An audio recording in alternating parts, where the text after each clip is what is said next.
ನೋಡಿ ಗುರು, ಇದು ಮರದ ಸೇಬಿನ ಗಿಡ ಅಂತ ತಂದಿದ್ದು. ಬಟ್ ಇದು ಎಲೆ ನೋಡಿ ಹೆಂಗಿದೆ, ಸಪೋಟ ಗಿಡದ ಥರ ಇದೆ ನೋಡಿ. ಸಪೋಟ ಹಣ್ಣು ಕೂಡ ಬಿಟ್ಟಿದೆ, ಒಂದು 2 ವರ್ಷ ಆಗಿದೆ ನಟ್ಟಿ, ನೀವೇ ನೋಡ್ತಿರ್ಬೋದು. ಆದರೆ ಬೊಡ್ಡೆ ನೋಡಿ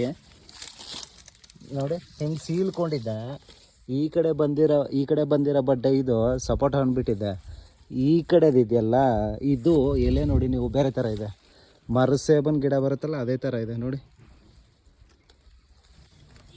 ಒಂದೇ ಗಿಡದಲ್ಲಿ ಸಪೋಟ ಹಣ್ಣು ಮತ್ತು ಮರದ ಸೇಬು ಎರಡೂ ಬಿಡ್ತಾಯಿದೆ. ಇದು ಮರದ ಸೇಬಿನ ಕಾಯಿ ಬಿಟ್ಟಿಲ್ಲ, ಅದು ಬಿಡ್ಬೋದು ಅನಿಸುತ್ತೆ. ಇದು ನರ್ಸರಿನಲ್ಲಿ ತಂದಿದ್ದು, ಫಾರಮಲ್ಲಿ ಒಂದು 500 ರುಪೀಸ್ ಏನೋ ಕೊಟ್ಟಿದ್ವಿ ನೋಡಿ. ಒಂದೇ ಬೊಡ್ಡೆ ಇದು.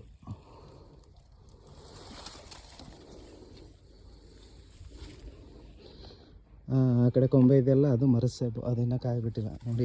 ಎಲೆ ನೋಡಿ ನಿಮಗೆ ಗೊತ್ತಾಗುತ್ತೆ. ಇದು ಮರದ ಸೇಬು, ಇದು ಸಪೋಟ.